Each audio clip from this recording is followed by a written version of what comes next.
हम लाते हैं talk shows और अनलिमिटेड एंटरटेनमेंट सिर्फ यूट्यूब पर। अगर आपने अभी तक हमारा चैनल सब्सक्राइब नहीं किया तो अभी सब्सक्राइब करें और बेल आइकॉन को क्लिक करके हमारी लेटेस्ट वीडियोस के बारे में अपडेट जानें। जब तक लोग भूख से मर न जाएं, आपको महंगाई नजर ही नहीं आनी है। जब तक लोग मर न जाएंगे, जब तक आपको सड़कों पर भूख से नंगे लोग नजर नहीं आएंगे। जनरल साहब, क्या वाकई मुल्क में महंगाई नहीं है? देखिए, महंगाई है, इससे तो इनकार करना मैं समझता हूँ अपने आप को धोखा देने वाली बात है। महंगाई है और महंगाई बड़ी भी है, तो हुकूमत को अपने तौर पे अपनी एक्सप्लेनेशन देने का तो हक है कि वो क्यों महंगाई है और वो उनके कंट्रोल से बाहर क्यों है।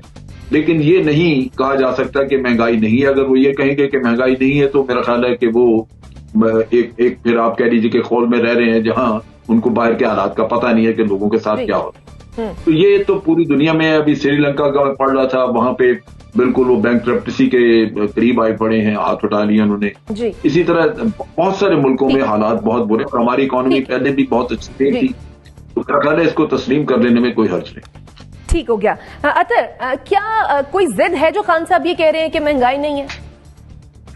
देखिए, खान साहब ने ये नहीं कहा। खान साहब ने बेसिकली अपने तर्जुमानों को ये कहा है कि आप इसका दिफा करें कि महंगाई क्यों है, लोगों को बताएं। उनका कहने का मकसद ये था कि वो लोग जिनके अकाउंट्स में अरबों रुपए आते हैं, उनके तर्जुमान जो है फिर भी बैठ के अपने लीडरान को का दिफा करते हैं। तो आप लोग क्यों नहीं मेरा दिफा कर पा रहे, आप क्यों नहीं हुकूमत का दिफा कर पा रहे? तो बेसिकली बुनियादी मकसद उनका ये था। बाकी तो खान साहब खुद भी मानते हैं महंगाई है, इससे तो कोई इनकार नहीं कर सकता। ठीक है, नसीम सिद्दीकी साहब। देखिए शाइस्ता, महंगाई जरूर है, लेकिन मैंने देखा कि लोगों के पास बाइंग कैपेसिटी इतनी है कि सड़कों पे उसी तरह गाड़ियों का रश है। आपने न्यू ईयर वाले दिन भी देखा तो पेट्रोल के स्टेशन के ऊपर पेट्रोल की लाइनें लगी हैं। शाम को देर से बेकरी पे चले जाएं, अंडे खत्म है, डबल रोटी खत्म है। महंगाई जरूर है, लेकिन मैंने देखा है लोगों के पास जो है वो बाइंग कैपेसिटी अभी भी ठीक है। लेकिन ये है कि खान साहब को इस चीज को मानना चाहिए। जब वो मानेंगे तभी तो इसको बेहतर करने की कोशिश करेंगे। अपने तर्जुमानों को जरूर कहें कि डिफेंड करें, लेकिन महंगाई को कुछ कम करें ताकि जो सैलरीड पेशा है स्पेशली उनको थोड़ा सा रिलीफ मिले।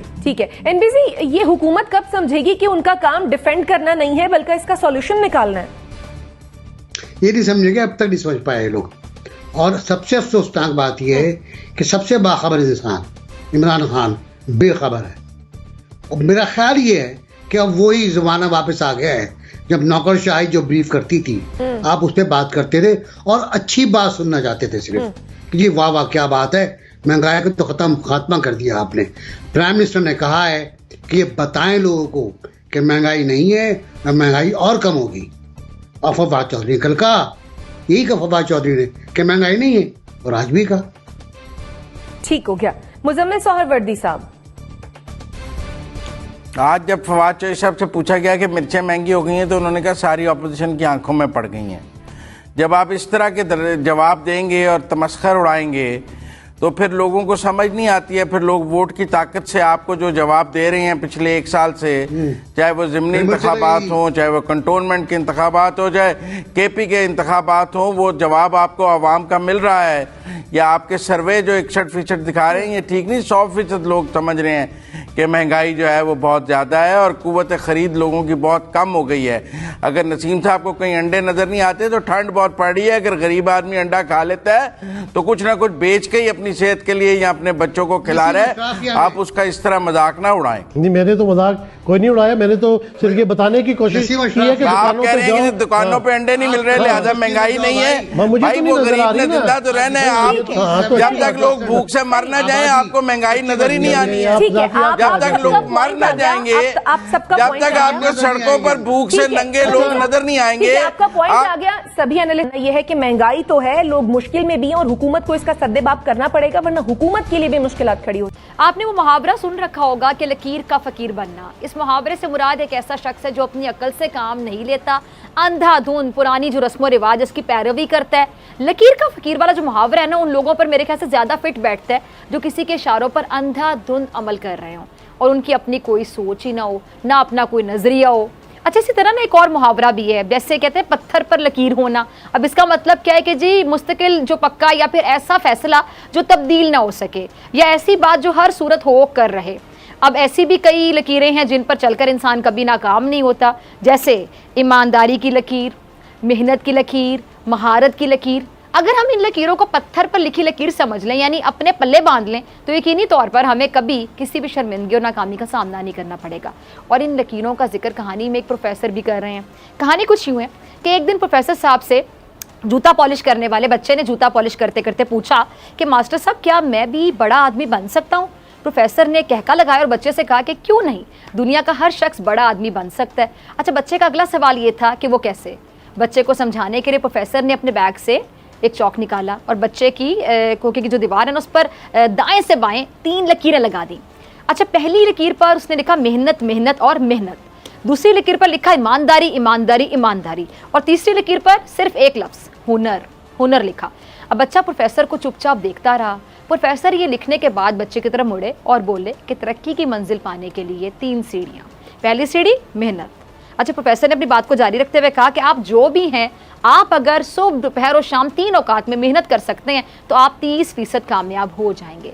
आप कोई सा भी काम शुरू कर दें, आपकी दुकान, फैक्ट्री, दफ्तर या फिर खोखा सुबह सबसे पहले खुलना चाहिए और रात को आखिर में बंद होना चाहिए, आप कामयाब हो जाएंगे। फिर प्रोफेसर ने कहा कि हमारे इर्द गिर्द मौजूद 90% लोग बड़े सुस्त होते हैं जो मेहनत नहीं करते हैं, लेकिन आप जो ही मेहनत करते हैं तो ऐसे में आप 90% उस लोगों की फहरिस्त से निकलकर 10% जो मेहनती लोग हैं उनमें शामिल हो जाते हैं और आप तरक्की के लिए अहल लोगों में शुमार होने लगते हैं। फिर कहते जी अगला मरहला ईमानदारी। ईमानदारी 4 आदतों का पैकेज है। वादे की पाबंदी, झूठ से नफरत, ज़बान पर कायम रहना और अपनी गलती का एतराफ़ करना। आप मेहनत के बाद ईमानदारी को अपनी ज़िंदगी का हिस्सा बना लें। वादा करो तो पूरा करो, झूठ किसी कीमत पर ना बोलो, ज़बान से अगर एक बार भी बात निकल जाए तो फिर उस बात पर हमेशा कायम रहो और हमेशा अपनी गलती, कोताही और खामी का आगे बढ़कर एतराफ़ करो। अगर तुम ऐसा करने लगोगे तो तुम ईमानदार हो जाओगे। और कारोबार में ऐसी जो ईमानदारी है, इसकी जो शरह है वो 50% होती है। आप 30% शरह मेहनत से हासिल करते हैं, आपको 50% ईमानदारी देती है और पीछे रह गया 20%, तो ये 20% शरह हुनर से हासिल होती है। और आपका जो प्रोफेशनलिज्म है, वो आपका जो स्किल है, आपका हुनर है, आपको बाकी 20% भी दे देगा और यूँ तुम इस तरह 100% कामयाब हो जाओगे। अच्छा, प्रोफेसर ने बच्चे को बताया, लेकिन ये याद रखो कि हुनर, प्रोफेशनलिज्म और स्किल की शरह जो है सिर्फ 20% है और ये 20% भी आखिर में आता है। आपके पास अगर हुनर की कमी है तो भी आप मेहनत और ईमानदारी से 80% कामयाब हो सकते हैं, लेकिन ये नहीं हो सकता कि आप बेईमान हैं, सुस्त हैं और आप सिर्फ हुनर के ज़ोर पर कामयाब हो जाएं। आपको मेहनत से ही स्टार्ट लेना होगा, ईमानदारी को अपनी ज़िंदगी का लाजमी हिस्सा बनाना होगा और आखिर में खुद को हुनरमंद साबित करना होगा। अच्छा, प्रोफेसर ने बच्चे से कहा कि मैंने दुनिया के बेशुमार हुनरमंदों और फनकारों को भूखे मरते हुए देखा। क्यों? क्योंकि वो बेईमान भी थे, सुस्त भी थे। और मैंने दुनिया के बेशुमार बेहुनरों को ज़ाती जहाज़ उड़ाते हुए देखा। क्यों? क्योंकि वो ईमानदार थे, मेहनती थे।